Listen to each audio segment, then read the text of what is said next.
Como siempre, un profundo agradecimiento a Lilian y Daniel, a FIME y a todos sobre mediación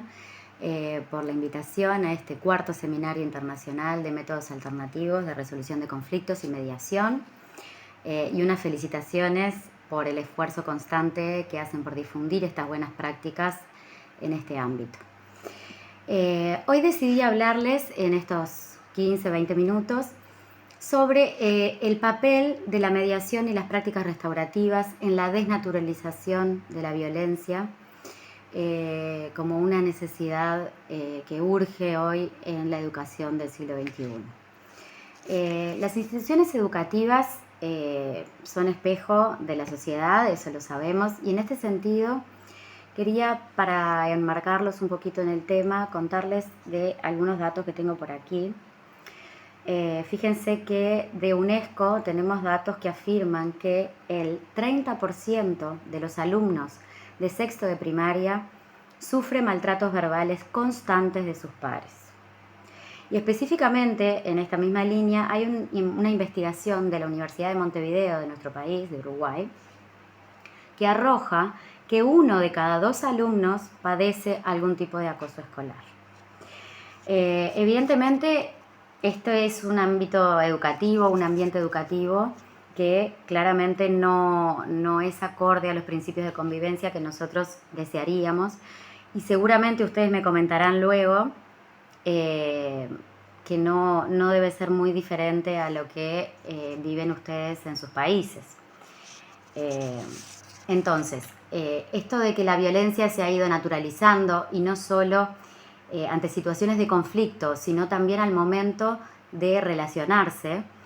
me pareció que realmente era interesante hacer hincapié en esto de la importancia de la desnaturalización de la violencia, y comenzando en una temprana edad. Ahora, ¿qué puede hacer entonces la mediación o las prácticas restaurativas ante este desafío que se nos presenta en la educación? Bueno, creo que mucho. No solo porque, por supuesto, tenemos ciertos recursos que debemos fortalecer, porque contamos con muchos recursos eficientes para resolver y gestionar constructivamente nuestros conflictos, y por supuesto que ellos también pueden hacerlo, pero también necesitamos instaurar un programa sólido y sistemático que privilegie estos enfoques centrados en la prevención, en la concientización de la problemática social. Por eso nosotros, o por lo menos muchos de nosotros quienes estamos en esto de la mediación y las prácticas restaurativas, hablamos de la mediación en sentido estricto, pero también en sentido amplio, como de alguna manera como una filosofía a instaurar en las instituciones, no solamente educativas, pero en esta instancia voy a hablar de esto, de las instancias educativas. ¿Por qué? Bueno, porque así como no es posible gestionar un conflicto si no tenemos primero conciencia de su existencia, tampoco podemos, o no es sencillo, combatir la violencia si no logramos primero desnaturalizar la misma, hacerla visible. Eso es desnaturalizarla, justamente, hacerla visible, hacer visible esa anormalidad, entre comillas, de estas situaciones violentas o de determinadas actitudes consideradas violentas. Encontramos que lamentablemente se han instalado dentro de instituciones educativas, como también en las familias y en la sociedad en general,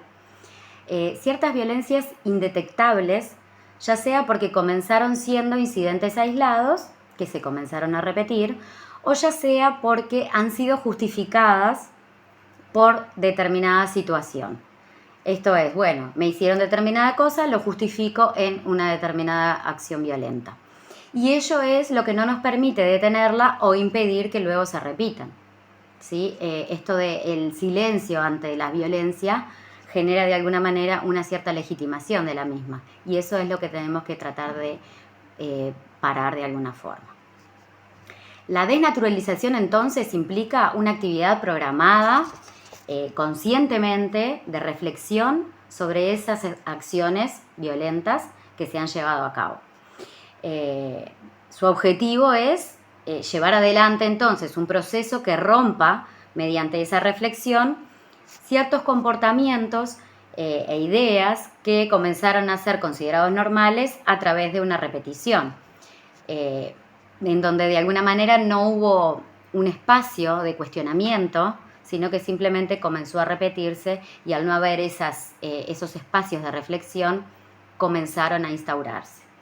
Entonces, debemos pensar en factores ideológicos, debemos pensar en los medios de comunicación y debemos pensar, por supuesto, en la inacción. Inacción que, de alguna manera, como decíamos, genera esa cierta legitimación que nosotros no queremos que se dé. Ya la UNESCO había comenzado a promover en su informe de Lours, muchos de ustedes seguramente ya lo conocerán, los 4 pilares fundamentales en que se basa una nueva educación, una educación que va acorde a las necesidades de nuestra sociedad actual. Estos pilares son, bueno, aprender a conocer, aprender a hacer, aprender a convivir y aprender a ser. Y en esta misma línea, la Organización Mundial de la Salud habla de la necesidad de promover en el sistema educativo 10 habilidades para la vida. Estas 10 habilidades para la vida, de alguna manera, implican de alguna forma la garantía o por lo menos el camino hacia una salud integral. No solo física, sino también mental y emocional. Entonces, estas habilidades que serían el autoconocimiento, la empatía, la comunicación asertiva, las relaciones interpersonales, la toma de decisiones, el manejo de problemas y conflictos, el pensamiento creativo, el pensamiento crítico, el manejo de las emociones y también de las tensiones y del estrés, que de alguna forma les dan las herramientas sociocognitivas a nuestros niños, niñas y adolescentes para poder salir fortalecidos para una sana convivencia y una ciudadanía responsable. La mediación y las prácticas restaurativas son un verdadero aporte, un aporte valioso para lograr este desarrollo de habilidades. Entonces, lo que de alguna forma nosotros queremos, y de alguna manera en este caso estoy siendo portavoz de ello, que se pueda comenzar a valorar, que se pueda de verdad dar una importancia fundamental para lograr esa comunidad educativa pacífica, restaurativa y constructiva, es que se le pueda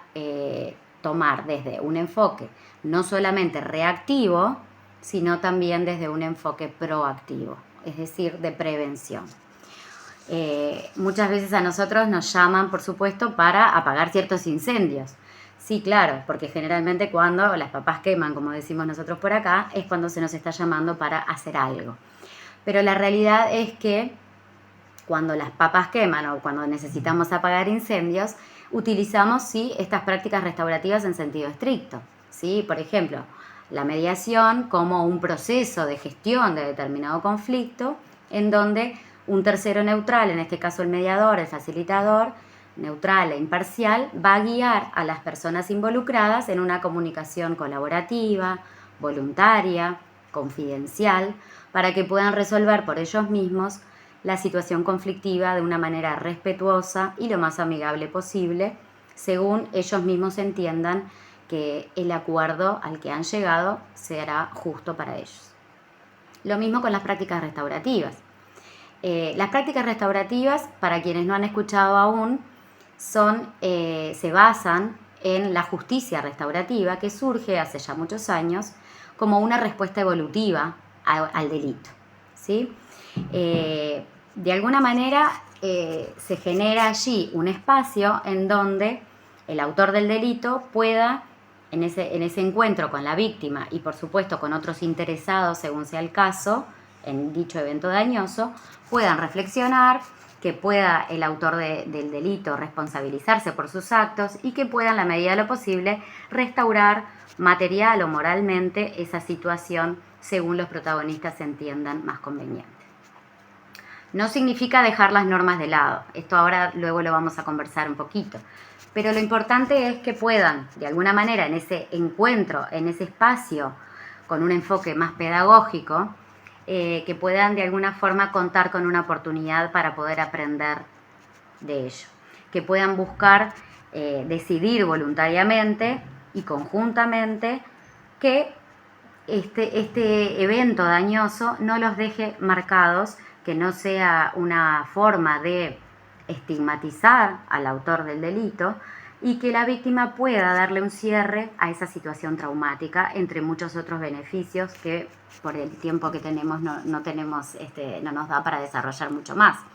Pero lo cierto es que estos principios de la justicia restaurativa han sido aplicados ya en el ámbito educativo hace muchos años y por supuesto con muy buenos resultados, ya que ante las primeras manifestaciones violentas que se dan o ciertos daños tal vez involuntarios, porque a veces hay una línea muy delgada, sobre todo entre adolescentes que tientan mucho los límites como parte de la propia adolescencia, ciertas burlas o ciertos útiles que han roto o ciertas lesiones, tal vez aunque no demasiado graves, implican un daño en el otro, puedan de alguna manera tener ese espacio de reflexión y que de alguna forma pueda romperse con esa repetición que de alguna manera genera esa normalización de la violencia. Nosotros lo que buscamos con esto es generar una comunidad en donde se puedan instaurar estos principios y se pueda comenzar a normalizar otro tipo de relacionamiento, ¿sí? En donde la violencia deje de ser lo natural y la indiferencia deje de ser lo natural y que de alguna forma comience a ser natural otra forma de relacionarse. Entonces, de alguna manera, para lograr este ambiente de una convivencia pacífica y favorable para un desarrollo sociocognitivo, es necesario un enfoque integral. Un enfoque integral y sistémico, ¿sí? Que de alguna manera ya lo habíamos mencionado, pero que implica entonces esto de tener una respuesta para apagar ciertos incendios, para resolver ciertos conflictos, pero también construir una base sólida en valores, en donde quede muy claro que dicha conducta es reprochable, pero también que quede de alguna manera esa posibilidad de tener espacios en donde ciertas preocupaciones, ciertas inquietudes puedan tener cabida, en donde pueda darse esos círculos de diálogo del que podríamos estar hablando, que puedan darse círculos de resolución de conflictos cuando son muchos los que intervienen en cierta situación, y en donde de verdad puedan ser futuros adultos responsables. Practicar el autoconocimiento, practicar esto de que puedan empatizar con el otro, manejar las relaciones desde el respeto, desde la aceptación de las diferencias, que aprendan a ser más asertivos, que puedan adquirir mayor confianza en sí mismos y reconocer y expresar adecuadamente sus emociones, y por supuesto que aprendan a afrontar y gestionar sus conflictos de una manera más positiva, hará que puedan generarse en ese ambiente educativo una posibilidad de lograr esos adultos que queremos sean más responsables y de alguna forma más constructivos para nuestra sociedad. Para lograr entonces esa coherencia institucional de la que hablábamos, por supuesto, necesitamos entonces no solamente tener en cuenta todos los factores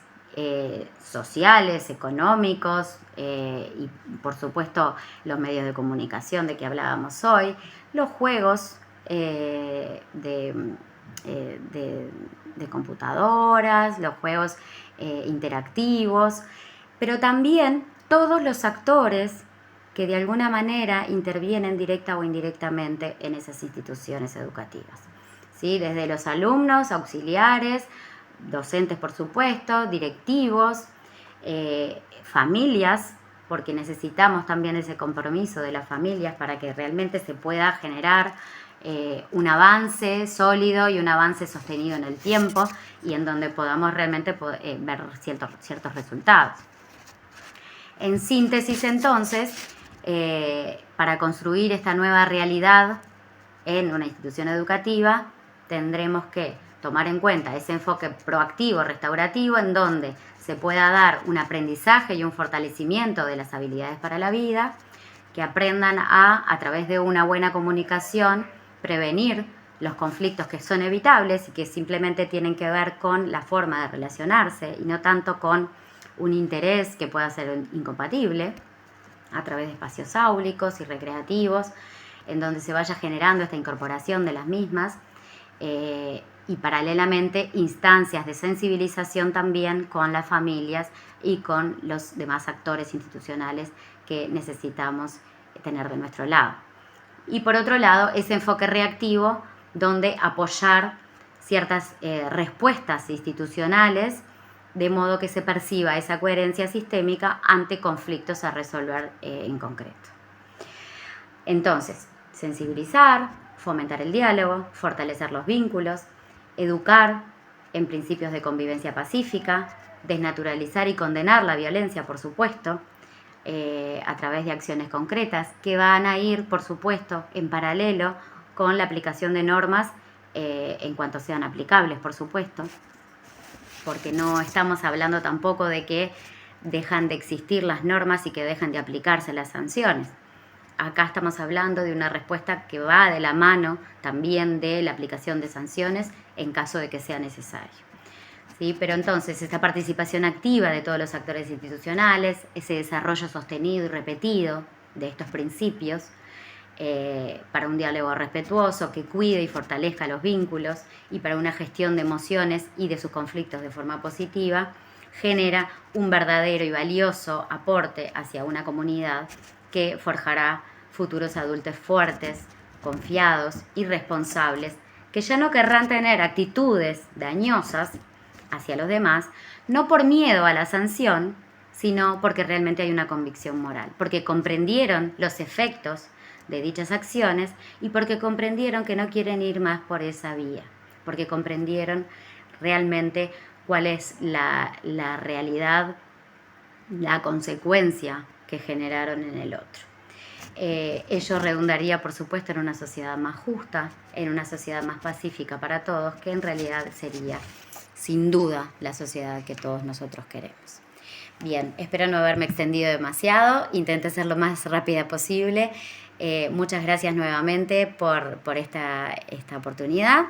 y por supuesto estoy abierta a cualquier duda o cualquier comentario.